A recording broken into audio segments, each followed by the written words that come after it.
مثل حسنك بكيا سيدي خير السلام عليكم ورحمة الله وبركاته.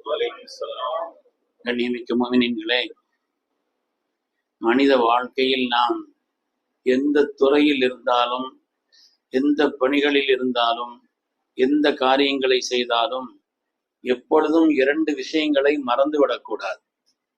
ஒன்று, நம்மை படைத்த ரப்பு நம்மை பார்த்து கொண்டே இருக்கிறான். அவனுடைய கண்காணிப்பை விட்டும் அவனுடைய பார்வையை விட்டும் எந்த காலத்திலும் எந்த நிலையிலும் நாம் நீங்கியவர்கள் இல்லை என்ற ஒரு அழுத்தமான நம்பிக்கை. இரண்டாவது, எந்த நேரத்தில், எந்த வயதில், என்ன நிலையில், எந்த இடத்தில், எப்பொழுது மரணம் வரும் என்று தெரியாது. அதனாலே மரணத்தை பற்றி உண்டான சிந்தனை, இந்த இரண்டும் மனித வாழ்க்கையிலே புத்திசாலியான மனிதன் இந்த இரண்டையும் மறக்க கூடாது என்று சொல்வார்கள் பேரறிஞர் லுக்மானுல் ஹக்கீம் அவர்கள். அருமையான பெருமக்களே, நமது உயிரினும் மேலான கண்மணி ரசூலுல்லாஹி ஸல்லல்லாஹு அலைஹி வஸல்லம் சொன்னார்கள், உதுக்குரு திக்ர ஹாதிமில் லஸ்ஸாத், மனிதனுடைய எல்லா விதமான கற்பனைகளையும் மனித ஆசைகளை எல்லாம் முறியடித்து விடக்கூடிய மரணத்தை பற்றி உண்டான சிந்தனையை மனதில் வைத்துக் கொள்ளுங்கள், எப்பொழுதுமே நினைத்துக் கொள்ளுங்கன்னு சொன்னான். அப்படி நினைப்பது இருக்கிறதே நம்முடைய வாழ்வை ஒரு பக்குவப்படுத்தும், பாவமான செயல்களிலிருந்து நம்மை பாதுகாக்கும், நன்மையான அமல்களை செய்வதிலே நம்மை தூண்டும், தீய குணங்களை விட்டும் நம்மை பாதுகாக்கும். அருமையான பெருமக்களே, அல்லாஹ்வுடைய புறத்திலிருந்து தீர்மானம் வந்துவிட்டது என்று சொன்னால் எந்த கணக்கு கிடையாது, உடனே அஜல் வந்துடும். எப்படி மனிதனை ரிசுக்கு தேடி வருகிறதோ, ரிசுக்கு நாம ஒண்ணும் தேடி போறதில்லை, ரிசுக்கு நம்மளை தேடிதான் வருது. ரிசுக்கு எப்படி மனிதனை தேடி வருகிறதோ அதே மாதிரி அஜலும், ஒரு மனிதனுடைய முடிவும் மரணத்தை தேடித்தான் வருகிறது. 1980 டோக்கியோ விமான நிலையத்திலே தரை இறங்குவதற்கு 3 நிமிடம் தான் இருக்கிறது விமானத்திற்கு. பிரபலமான சம்பவம். 3 நிமிடங்கள் தான் அறிவிப்பு செய்து விட்டார் விமானி. தரையிறங்க போகிறது, தயாராக இருங்கள், எல்லாவற்றையும் அறிவிப்பு செய்து விட்டார். 3 நிமிடங்கள் தான் தரையிறங்க ஆரம்பித்த அந்த நேரத்தில் வெடித்து சிதறிய விமானத்திலே 250 பேர் கொஞ்ச நேரத்தில் உடனடியாக எல்லோரும் கருகிவிட்டார். உண்மையானவர்களே, நினைத்து பார்த்திருப்பார்களா? கற்பனை செய்திருப்பார்களா? எவ்வளவு பேர் வெளியிலே உறவினர்களை எதிர்பார்த்திருக்கிறார்கள். அதனாலே அல்லாஹ் நமக்கெல்லாம் நீண்ட ஹயாத்தை தர வேண்டும். அதை கேட்டுக்கொண்டே இருக்க வேண்டும், அது கேட்காம இருக்க கூடாது, அதை கேட்க வேண்டும். ஆனால் மரணத்தை பற்றி உண்டான எண்ணம் உலகத்தில் நடக்கத்தானே செய்கிறது, பார்க்கத்தானே செய்கிறோம். வயது கணக்கு இருக்கிறதா? என்ன காரியம் என்று கணக்கு இருக்கிறதா உலகத்திலே? அருமையான பெருமக்களே, அஜல் வந்து விட்டது என்று சொன்னால் எந்த பெரிய வேலையில நம்ம ஈடுபட்டு இருந்தாலும் சரி, இல்ல அவர் ரொம்ப உயர்வான வேலையில் ஈடுபட்டு இருக்கிறாரு, அதனால கொஞ்சம் தாமதிப்பெல்லாம் அல்லா தாமதிக்க மாட்டான். அல்லாஹு தாலா நபியுல்லாஹி சுலைமான் அலைஹிஸ்ஸலாமுக்கு உத்தரவிட்டான் பைத்துல் முகத்தஸை கட்டும்படி. பைத்துல் முகத்தஸை கட்டி கொண்டிருக்கிறார்கள். பைத்துல் முகத்தஸினுடைய பணிகள் நிறையவிடவில்லை. ஆனாலும் கூட கட்டி கொண்டிருக்கும் பொழுதே அஜல் வந்துருச்சு. வேற முடியல, அல்லாஹ்தான் கட்ட சொன்னான், அல்லாஹ்தான் கட்ட சொன்னான், வேலை முடியவில்லை, ஆனால் அஜல் வந்துருச்சு. அல்லாஹ் சொன்னான், நீங்க ஒரு சேர்ல உட்காருங்க அப்படின்னு உட்கார வச்சாங்க. வச்சு அப்படிதான் வஃபாத்தானாங்க. ஆனா ஜின்கள் இவங்க இருந்தா தான் வேலை பார்க்கும். அல்லாஹ் அதனால உட்கார வச்சுட்டான். ஃபலம்மா கலைனா அலைஹில் மௌத மா தல்லஹும் அலா மௌதிஹி இல்லா தாபத்துல் அர்தி தஅகுலு மின் சாத்தா, குர்ஆன் சொல்கிறது. அதாவது அவங்க மௌத்தாயிட்டாங்கிறத அந்த ஜின்கள்லாம் எப்ப தெரிஞ்சிச்சுன்னா கரையான் அரிக்க ஆரம்பிச்சிருச்சான்.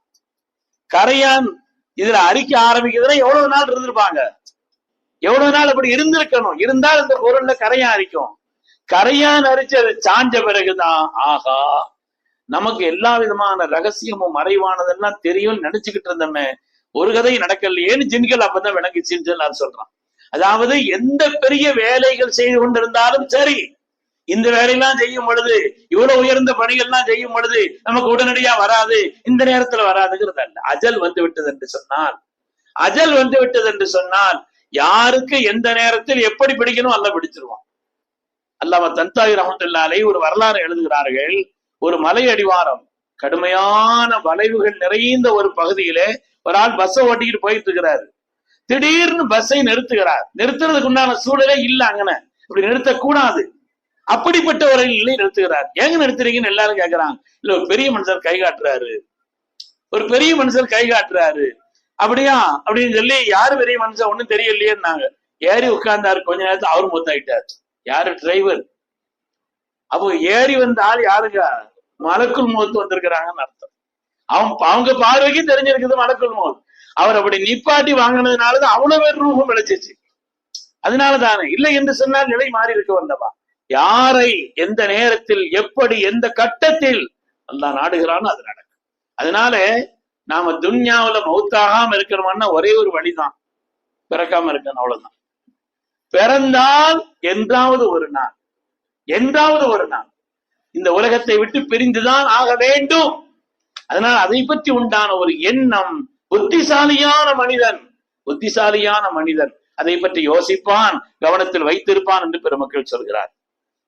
நம்ம எல்லாம் தெரிந்த பிரபலமான வரலாறு தானே. சுலைமான் அலைஹிஸ்ஸலாமுடைய மந்திரி ஒரு ஆளு. சுலைமான் அலைஹிஸ்ஸலாமுடைய மந்திரி. அவங்க மந்திரி சபையில இருந்துட்டு இருக்கும் பொழுது சுலைமான் அலைஹிஸ்ஸலாம பாக்குறதுக்காக ஒரு ஆள் வந்தாங்க.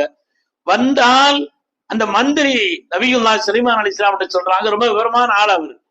இந்த மாதிரி அவர் என்ன ரொம்ப முறைக்கிற முறை எனக்கு சரியா தெரியல, ஒரு லெவலா ஒரு மாதிரியா பாக்குறாரு, அதனால எனக்கு பயமா இருக்குதுன்னு நாங்களாம் மந்திரி. என்னங்க செய்யணும்னு கேட்டாங்க. இல்ல, அல்லாஹ் தஆலா உங்களுக்கு தான் காட்டை வசப்படுத்தி கொடுத்துருக்கிறானே, அதனால இங்க இருந்து எங்கேயாவது தொலை தூரத்துல என்ன கொண்டு போய் விட சொல்லுங்க அப்படின்னு சொல்லி சொன்னாங்க. தொலை தூரத்துல யாருன்னு கேட்டாங்கண்ணா. வந்தாலும் யாருன்னு மலக்குல் மௌத். அப்படியா, என்ன எங்கேயாவது கொண்டு போய் விட சொல்லுங்க, இங்க இருந்து உங்க காத்துக்கு உத்தரவிடுங்க. கொண்டு போய் விட்டாங்க. இந்தியாவில தான் கொண்டு விட்டாங்கன்னு வருது. அங்க இருந்து காத்துக்கு உத்தரவிட்டாங்க, இந்தியாவில இருந்து. அடுத்த நாள் சுலைமான் அலைஹிஸ்ஸலாம் பாக்குறதுக்கு மலக்குல் மௌத் வர்றாங்க. ஏங்க, நேத்து ஒரு ஆளவி ரொம்ப முறைச்சி நாம என்ன விஷயம் அப்படின்னு அவங்க கேட்கிறாங்க. சொன்னாங்க, யா நபி அல்லாஹ், இன்னி தகல்து அலைஹி துஹா, ஒரு துஹாவுடைய நேரத்தில் நான் இங்கே வந்தேன். அந்த நேரத்தில் அவரை நான் பார்த்தேன். ஆனால் வகத் அமரனி அல்லாஹ் அன் அக்பில் ரூஹஹு பஅத ظஹரி ஃபில் ஹிந்த், துஹாவுடைய நேரத்தில் நான் வர்றேன், ظஹருக்கு பின்னால இந்தியாவை வச்சு அவருடைய ரூஹ வாங்கணும்னு அல்லாஹ் எனக்கு கட்டளையிட்டு இருக்கான். நம்ம பார்த்தேன், இந்த மனுஷன் இங்க எப்படி இருக்கிறார், எந்த விமானத்தில் ஏறி போனாலும் போக முடியாது. அதனால இவரை எப்படி அங்கு போய், சரி நமக்கு அல்லாஹ்வுடைய உத்தரவுன்னு சொல்லி நான் அதுக்கு பிறகு என்னங்க நடந்துச்சுன்னு கேட்டாங்க. அவர் இங்க இருக்கிறாரே, அஜிப்து அன்னஹு இந்தக், நான் ஆச்சரியப்பட்டு விட்டேன் உங்களுடைய சபையில் அவர் இருக்கிறாரேன்னு சொல்லி. என்னங்க நடந்துச்சுன்னாங்க. சரி, அல்லாஹ்வுடைய உத்தரவுங்கிறதுக்கு அங்க போனேன், அவர் என்ன எதிர்பார்த்துட்டு இருக்கிறாருன்னு சொன்னாங்க.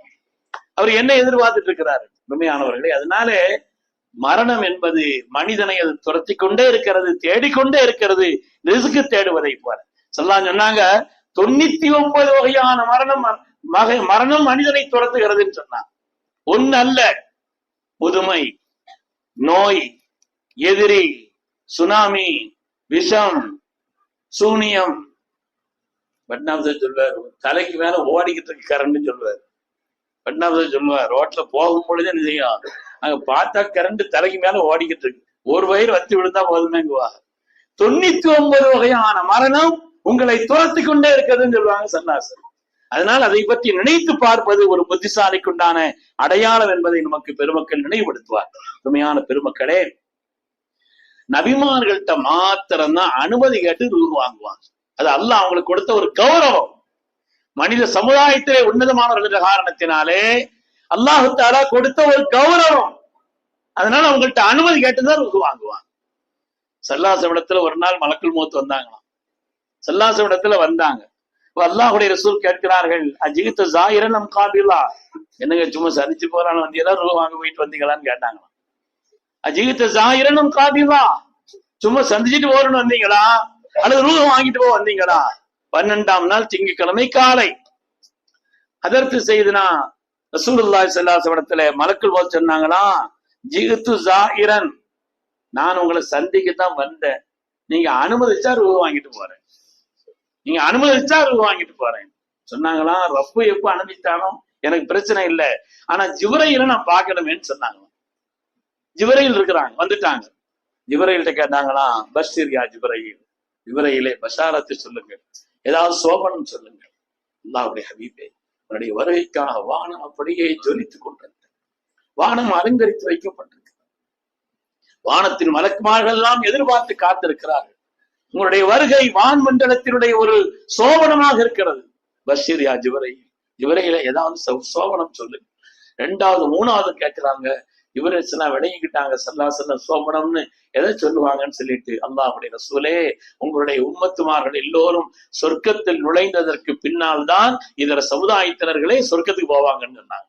அல்ஹம்துலில்லாஹ் சொல்லி அருமையானவர்களே, அதனால அதற்கு பிறகுதான் ஸல்லல்லாஹு அலைஹி வஸல்லம் ரூஹ் வாங்கப்பட்டுச்சுங்கிறத வரலாற்றுல நம்ம பார்க்கிறோம். அதனால மனிதனுடைய வாழ்க்கையில, அதாவது நம்ம என்ன நினைக்கிறோம்னா, நான் போயாச்சுன்னா என் பிள்ளை என்ன ஆகும், மக்கள் என்ன ஆகும், நண்பர்கள் என்ன ஆகுவாங்க, சொந்தக்காரங்க எல்லாரும் அழுவாங்களே போவாங்களே. நம்ம கசாரி சொல்லுவாங்க, நீ அதை நினைக்காத, ஒன்ன நினை, உனக்கு பின்னால அவங்களுக்கு ரப்பு இருக்கிறான், பாத்துக்கிடுவான், அவங்கள அல்லாஹ் பொறுப்பேற்று இருக்கிறான், உலகத்தில் உள்ள எல்லாவற்றிற்குமான ரிஸ்கை அவன் பொறுப்பேற்று இருக்கிறான், பார்த்துக் கொள்வான். உன்னை பார்க்க இயலுமா? உன்னுடைய மரணத்திற்கு பின்னால் உன் நிலை என்ன ஆகும், உன்னை பத்தி கவலைப்படுன்னு சொல்லுவான். என் ரப்புக்கு எனக்கு பின்னால என் ரப்பு என்ன பாப்பானா ஒழுங்கா என்று நீ கவலைப்படுன்னு சொல்லுவான். அதுதான் புத்திசாலியினுடைய அடையாளம். மகா அலெக்சாண்டர் இருக்கிறாரு, உலகத்தினுடைய பெரும் பகுதியை கட்டி ஆண்டவர். கடும் நோய், 12 வருஷத்துல உலகத்துல கிரேக்கத்திலிருந்து இந்தியாவினுடைய ஒரு பகுதியையும் கூட தன்னுடைய ஆளுமையை கொண்டு வந்தவர் தான். ஆனால் தன்னுடைய 32வது வயசுல அவர் இறக்கிறார். இறக்கு முன்னால் உயிர் எழுதி வச்சிருந்தாராம். சமூகம் எழுதுறாங்க இல்லையா, உயிர் எழுதி வச்சிருந்தாராம். அதாவது நான் இறந்தால் என்ன டாக்டர்கள் தான் சேர்ந்து என் ஜனாசாவை தூக்கிட்டு போகணும், முதல் விஷயம். மற்ற யாரும் தூக்கக்கூடாது, எல்லா டாக்டரும் சேர்ந்து ஜனாசாவை தூக்கிட்டு போகணும். ரெண்டாவது, போற வழியில பெரிய சொத்துக்கு அதிபதி. அன்னைக்கு இந்தியாங்கிறது பரந்த இந்தியா, ஆப்கானிஸ்தான், பாகிஸ்தான் எல்லாம் சேர்ந்து இருக்கக்கூடிய இந்தியா, அந்த பகுதியெல்லாம் ஆளுமை அவருக்கு.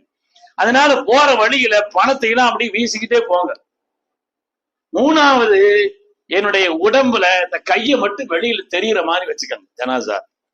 ஏன்னா இந்த உலகத்துல ஏன் டாக்டர்கள் சுமக்கிறேன்னு சொன்னா, எவ்வளவு முயற்சி பண்ணியும் கூட, இவ்வளவு வலிமையான நெருக்கமான டாக்டர்கள் இருந்தும் கூட அவங்களால என்ன ஒண்ணும் செய்ய முடியல. இதை விளங்கட்டும் துன்யா. இரண்டாவது, நான் அள்ளி குவித்தேன், இதுதான் என்னை பாதுகாக்கும் என்று நினைத்தேன், ஒன்றுமில்லை, என்னுடைய பணம் எனக்கு உதவவில்லை, அதை உலகம் உணரட்டும் என்பதற்காக நான் அப்படி பணத்தை தூக்கி போட்டு போங்கன்னு சொன்னாங்க.